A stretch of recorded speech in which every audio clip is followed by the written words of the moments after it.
Hello, I'm John Cunningham. Welcome to the RedChip Money Report. For those of you new to the show, RedChip is an investor relations, media, and research firm focused on emerging growth companies. Our unique platform combines global multimedia with traditional investor relations, reaching investors around the world. Now, today's show features interviews with executives of 3 public companies. First, Genetic Technologies. Their stock symbol is GENE on the NASDAQ. Dual listed in Australia, GENE is a provider of world-leading genetic risk assessment test products. Their lead product, Revigen Plus, is a clinically validated risk assessment test for non-hereditary breast cancer. Later, you'll learn about their current operations and development pipeline. The next company is Piedmont Lithium, stock symbol PLL on the NASDAQ. Piedmont Lithium is developing a world-class domestic lithium project outside of Charlotte, North Carolina. This is an area that historically provided most of Western world's lithium between the 1950s and 1980s. Demand for lithium is expected to soar as the electric vehicle market expands in the coming years. Later, you'll learn more about why Piedmont is positioned to win in this exciting market. The next company featured is MYnd Analytics, stock symbol MYnd on the NASDAQ. MYnd Analytics uses predictive analytics to help physicians provide more personalized mental health care to patients while reducing trial and error treatment decisions. You'll learn more about the benefits of this innovative patented technology in an interview with the chairman of MYnd Analytics later in the show. Now, before we get to our first interview, our quote of the week. It comes from the book Small Stocks, Big Money. The single most important way we attempt to manage risk in any environment is by seeking to buy stocks very cheaply. We never want to pay too much. This quote comes from Small Stocks, Big Money, a book with exclusive interviews with some of the biggest players in the microcap space. The book is available on our website and at Amazon.com. Now let's go to our first interview today. It's with Genetic Technologies, stock symbol GENE on the NASDAQ. Paul, thanks for being with us today. Well, thank you very much for having me. Now, Paul, Genetic Technology develops world-leading genetic risk assessment test products to help physicians proactively manage patient health. Let's start with an overview of your products. Our major test is for breast cancer. It measures your risk of developing breast cancer. But what people have to remember, just because you have a heightened risk, a predisposition to breast cancer, it doesn't guarantee you're going to get it. You can actively take steps to reduce your risk. So our products enable doctors to help their patients reduce their risk to that disease. The other products we have in the pipeline are for colorectal cancer, which is a major killer both in Australia and the US and now growing around the world. And in the pipeline, we have products for diabetes, melanoma, heart disease, and prostate cancer. Now, how does the test differ from other tests on the market, Paul? Well, where we differ is we clinically verify our tests. If you've seen the press lately, we talk about people using white genetics, for want of a better term, and applying across to other groups of people. We test every population we enter. For example, our test Revigen Plus, which is for breast cancer, is not only tested on Caucasians or white people, it's also tested on Hispanics and African Americans. What's the essential value proposition? Why should investors take an interest in your company today? Because basically, we've been pioneering here for a long time, and we're now starting to get traction. What we're finding is that we're now being seen as a world leader, not just by doctors, but also by cancer institutes. If you may have noticed, we've put out announcements. We've joined up with Memorial Sloan Kettering from New York, which is the #2 cancer center in all of America. We've had Cambridge University forming an alliance with us. We've had Translational Genomics, which is part of City of Hope Medical Center based in California. They want to work with us to develop a pathway to the market to help sell our products. They're not only wanting to take our current products, but our future products as well. We've also been invited into China. Now, the big thing about our products, it's about preventive medicine. And effectively, if you look at Asia, they really understand preventive medicine way ahead of the West. And we've been invited in under the economic pilot zone to help develop our products there. And we've got the state-owned enterprise looking after us and making sure that we come to no harm over there, you might say. Let's talk about the business model. You touched on it briefly earlier, but how do you make money and what are your plans for future commercialization? I have plans for commercialization both in Asia and also in America. And what we're doing, our plans are to collaborate with other people. We're an R&D company mainly. We're not good at sales, so we don't want to reinvent the wheel. So we're linking up with people who are far better and far more connected into those markets. And therefore, we will on-sell to them and they'll sell there. But we're doing it in a collaborative approach where there's feedback from the doctors. How can we further improve our products? How can we make it more clinically relevant? Talk to us about your joint venture in China. As I understand it, you will be able to do an FDA fast track in China for these tests. Talk to us more about that plan. Well, basically, they've actually allocated us a business development manager themselves. And his KPIs or his performance is indicator in us being successful. So he's highly driven. So what he's already started to do is introduce us around mainland China to some of the bigger diagnostics companies. And so effectively, we're gently working there to find the right partner to distribute our product. But effectively, they're chaperoning us through, cutting through till we can get to the right people. Yeah, worldwide, how big is the market opportunity for your tests? Well, it's probably in the billions of dollars range. If you sort of see what the value proposition is, the healthcare bill for almost every government is getting out of control. It's growing exponentially as we have the aging population. And effectively, if all the studies you look at, the early detection of a cancer benefits both the government as well as the individual. You're more likely to be cured, survival rates are higher for early detection, and the other thing, it's much cheaper to treat that patient. So it's a win-win for everybody. So if you really see our test, it's to funnel the dollars of the government to those people at higher risk. Rather than have one screening program fits all, you would put more emphasis on those at higher risk, detect them early, and everyone benefits. So the market opportunity is in the billions. How quickly can you ramp sales in the commercialization of the breast cancer product? We're probably next year is where we start to get more traction in sales. We're developing our relationship with our partners. They take a while to bed down, learn how to sell the product. It's a slow process, and then suddenly it goes whoosh. So we're probably looking for significant sales starting mainly next year, I would suspect. And again, for our viewers, what are the competitive advantages of your breast cancer test? Well, our breast cancer test, its major competitive advantage is it's been clinically verified across different populations. The other thing what it does in our new test, which is about to come out, it actually caters for a group of people who are no longer and not catered for in any other test. As we talk about, we've discussed in our product, 95% of people who get breast cancer is not BRCA. That only accounts for about 5% of breast cancers. Our test covers the other 95%. So we really cover everyone else, and we also cover different populations. And given your low market cap today relative to the market opportunity, why should investors take an interest in your stock today? Well, because the fact is that we're undervalued where we are. You take an interest because what we're finding is we're having the commercial world starting to take an interest in us. So effectively, one day you'll wake up and suddenly we've charged off because we're undervalued, offer a great opportunity. Now, to get more information about Gene Technologies, visit genetechinfo.com. You'll see research reports, fact sheets, presentations, and the latest videos. It's all free, and you can even subscribe to email alerts to stay on top of the latest news. You can also call 1-800-RedChip to speak to a specialist if you have any questions. Now let's go to our second interview today. It's with Piedmont Lithium. Their stock symbol is PLL on the NASDAQ. Keith, thanks for being with us today. Dave, it's great to be here. Thank you. Now, you're developing a lithium project in North Carolina. Give us an overview of where you are in the development process and what major milestones you expect over the next 12 to 18 months. Sure. Well, we started this business about 3 years ago in Gaston County, North Carolina, about 30 miles west of Charlotte. It's a mining-friendly area. North Carolina is the number 7 mining state in the country. We're operating in what's known as the Carolina Tin Spodumene Belt. Spodumene is the mineral that contains lithium. Virtually all the world's lithium came from this region from the 1950s to the 1980s. There were 2 very large mines operating then. There are 2 large chemical plants still processing in the region. We've been aggressively building out a land package, doing exploration drilling, and putting economic analysis around the project. So 2019 is actually a very important year. We have a series of important catalysts.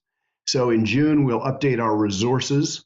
In July, we'll update our scoping study, which will be a summary of our economics. We hope our resource base grows materially and the economics, which are already very strong, will be that much stronger.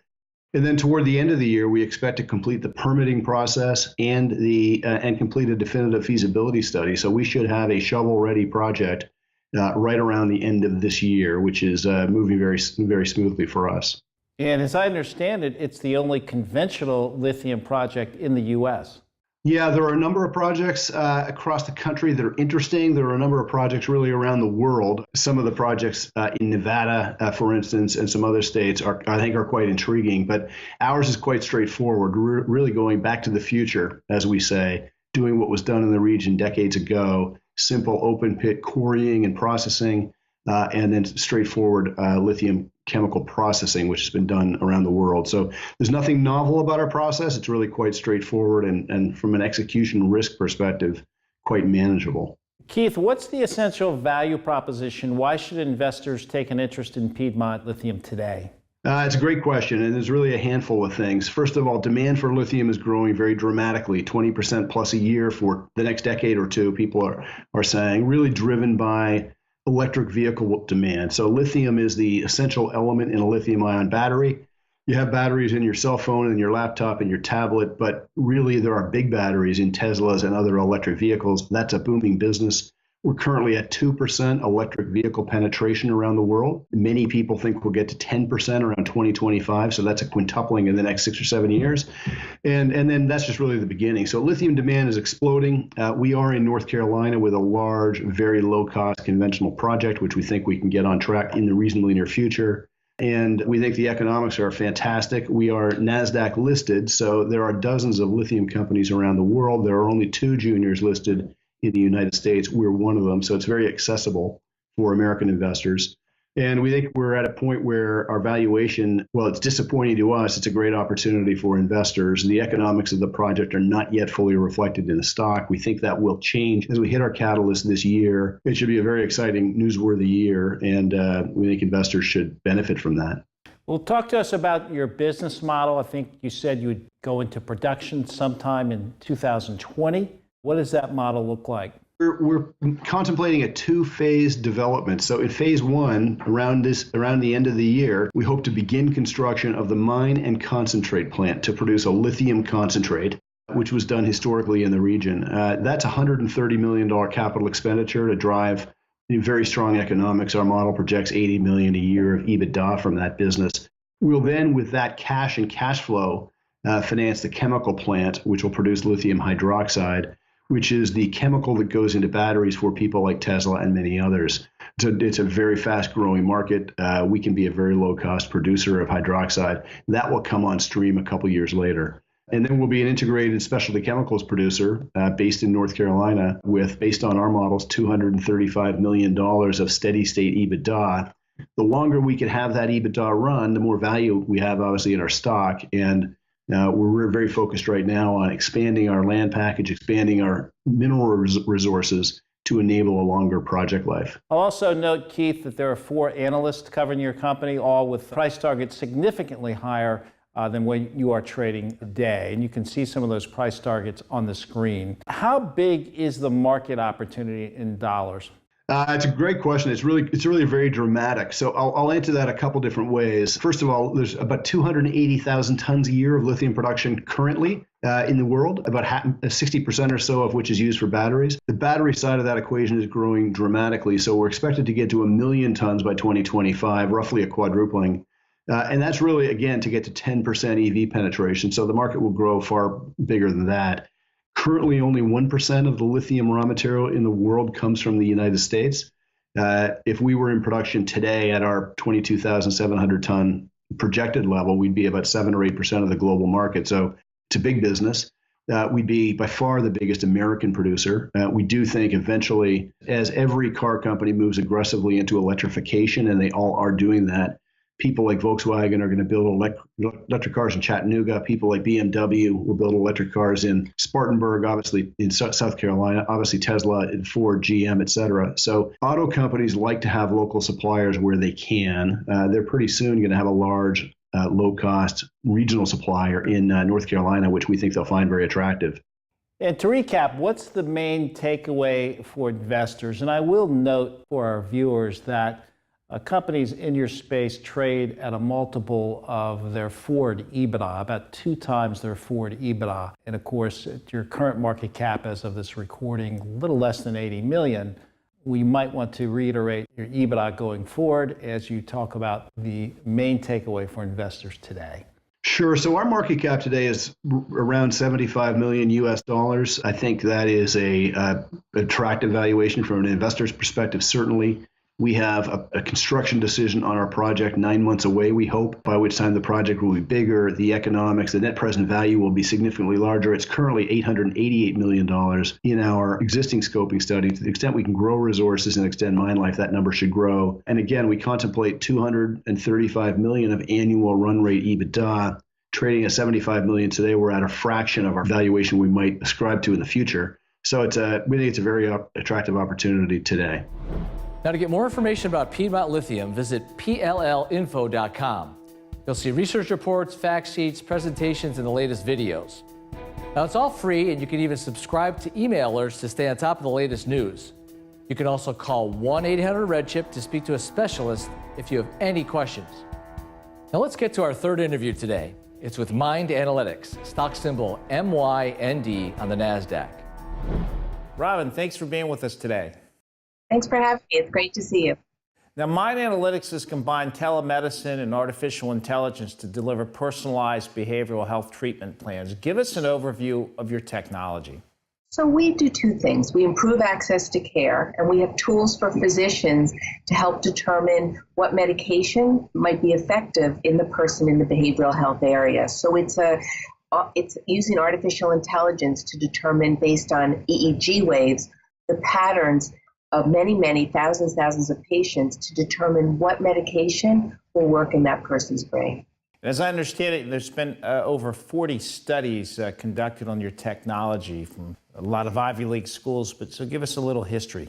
Yeah, so I look at this very similar to what we all know in cancer. Not all breast cancers are alike. There are markers, the BRCA gene, in lung cancer. So we have to look for ways to determine the subtypes of a disease so that we can better determine how to treat a patient.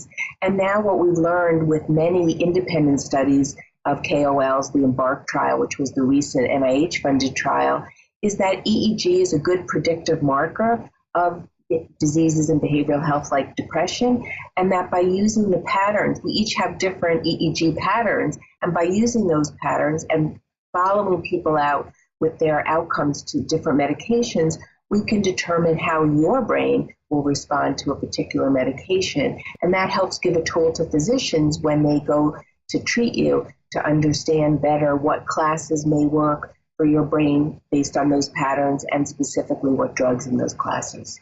Robin, what's the essential value proposition for investors today? And you can talk about the recent merger you announced with Emmaus Life Sciences in this as you answer the question. There's a couple of trends now that are very important, I think, in medicine. One is moving toward value-based medicine. How do you improve access to care, improve quality, and lower costs?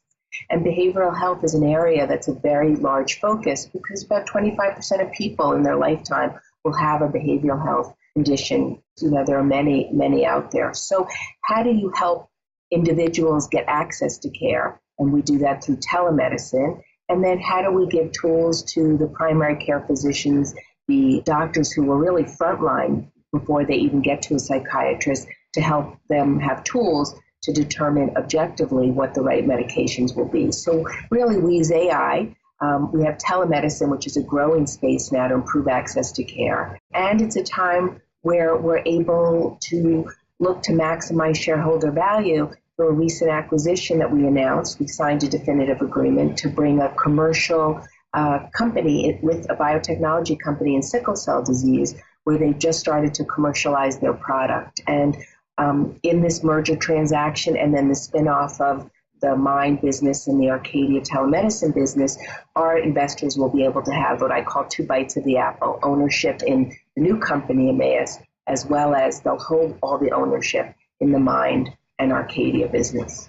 And so the acquisition is a company that has a drug approved for sickle cell anemia, as I understand it. And if you look at some of the comps in that space, you're seeing $1 billion plus market cap. So they would keep 6% of that company that you acquired while also owning MYnd Analytics, correct? Yes. So we will hold 5.9% of the merged companies for our shareholders. And of course, I can't give guidance, but you're right. It's a company that has first mover advantage. It was one of the first approved drugs for sickle cell in a very long time. And it's an area of focus now where people are looking for ways to prevent those sickle cell crises and people coming into the ER and coming back to the doctor. So the therapy that they have is exciting. They started to commercialize, and now how do they expand? And what's important to realize is while there's only 100,000 cases in the United States, there's over 20 million people worldwide that have sickle cell. So the opportunity isn't just in the United States, but globally. And hopefully, once we have the merger, we'll continue to see progress in their expansion throughout the world.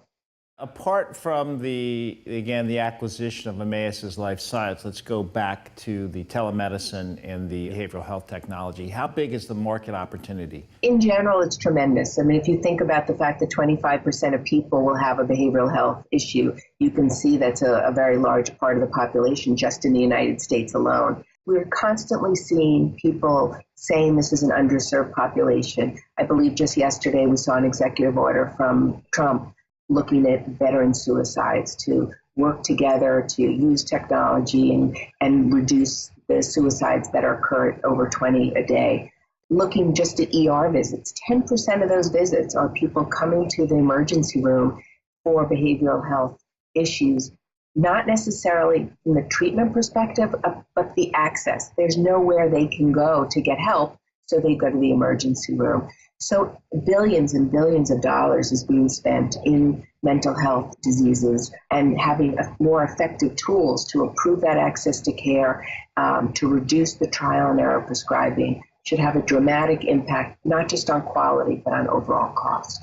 And again, to clarify, so by giving the patient an EEG, your technology can determine which drug would best suit that person to treat their particular mental health problem. Is that correct? Yeah, 17 million people in the United States have been on 2 medications and are what's called refractory. They're just not responding well to care. So it really is trial and error prescribing. And very often that makes people not come back to the physician, or under that treatment. They start self-medicating with alcohol, drug abuse. And it really is an area where we're just not serving properly or having a solution for the disease in a way that, trial and error prescribing just isn't working. Robin, you have a program with the U.S. government. I'd like you to talk about that program. You also have a pilot program with Horizon in New Jersey. Could you comment on those 2 programs? So, with the government, unless you're a provider inside, say, a VA, the way it works is you have to apply to be in the GSA. So what they do is they negotiate contracts with vendors. And now that there are these tools and technologies that are more IT related, we've been able to work on getting a contract. So it's a negotiated rate, 5-year contract, which can be renewed with the government, so that anyone in the mental health in the government area that's looking for technologies and services can go to their GSA and take and utilize those services on the negotiated rate. So now we have to take that information and let people know that we're on the GSA, that it's out there, and look for ways to drive revenues and get patients into that contract. So we're pretty excited about that, and that's very recent. And then over a year ago, we started a pilot program, a paid pilot program, with Horizon of New Jersey and Hackensack Meridian, and where we're working to utilize the tool, the peer report, with physicians. So half of the physicians will get the peer report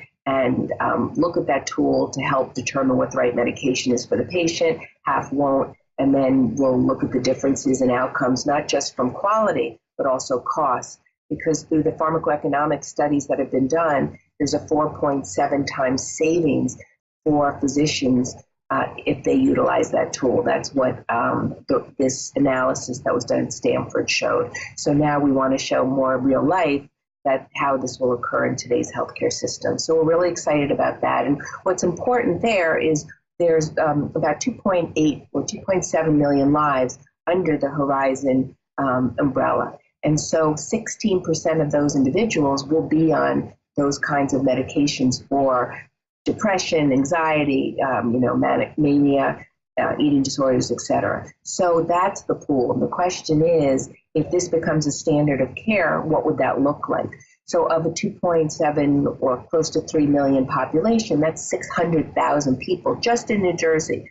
That's the population that we have that we could really focus on and help use our tools to improve the care, both in access and in quality, and make sure that they're on a medication that's most efficient and works best for them. So you can see that really plays out. We charge about $800 for the test in its entirety, including the EEG and the report. So that can grow very quickly when you go from a pilot to become standard of care. So that would be our hope for the future. And we'll continue to work with other payers to show them how this can be a benefit to their population of members that they insure. Robin, to recap, what's the main takeaway for investors today? Why should they own your stock today? I think the main takeaway is we have great technology, good intellectual property, and we now have telemedicine as well as this tool to reduce trial and error prescribing. And we are really behavioral health companies with tools that can have an impact to care. We have additional leadership that we brought on, who's a gentleman who's been focused on building businesses, understands, how innovation and tools can impact care, growing networks, and we're excited for him to bring these two businesses together, really drive the growth of the business. And also, because we're able in this transaction with Emmaus to put that together, now is the time where if you're a shareholder and you hold that stock till we close the transaction, which we're on track for to complete by the end of the first half of this year, you will get a piece of Emmaus as well as MYnd Analytics. So it's an opportunity to get two bites of the apple in two businesses, both with commercial products and that are generating revenue. So, often with drug development, there's always a risk there, but we're past that risk in that this is a revenue generating company. And same with MYnd Analytics. The clinical trials have been done. They're getting reimbursement. And now it's just about scale and, taking the opportunities out there and being successful. Now, to get more information about MYnd Analytics, visit MyndAnalyticsInfo.com. You'll see research reports, fact sheets, presentations, and the latest videos. Now, it's all free, and you can even subscribe to email alerts to stay on top of the latest news. You can also call 1-800-RedChip to speak to a specialist if you have any questions. Now, let's recap the three public companies we met with today. First, Genetic Technologies, stock symbol GENE on the NASDAQ. You learned about their pipeline of risk assessment products and tools, which include Brevigen Plus, which is already generating revenue. With a robust pipeline of additional screening tests in development for issues like prostate cancer, colon cancer, and cardiovascular diseases, Gene continues to leverage themselves into growing markets. Visit GeneTechInfo.com for more information. Then Piedmont Lithium, stock symbol PLL on the NASDAQ. Piedmont Lithium is a rare opportunity. They have a great management, ideal location, rapidly growing market demand, and a stock that still trades for a fraction of its potential valuation. Wall Street is taking notice. This one you won't want to miss. Learn more at PLLinfo.com.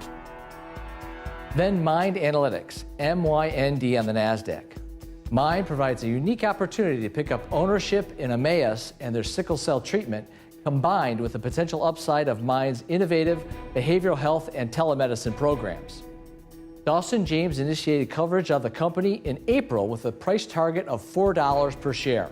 Visit MyndAnalyticsInfo.com to learn more.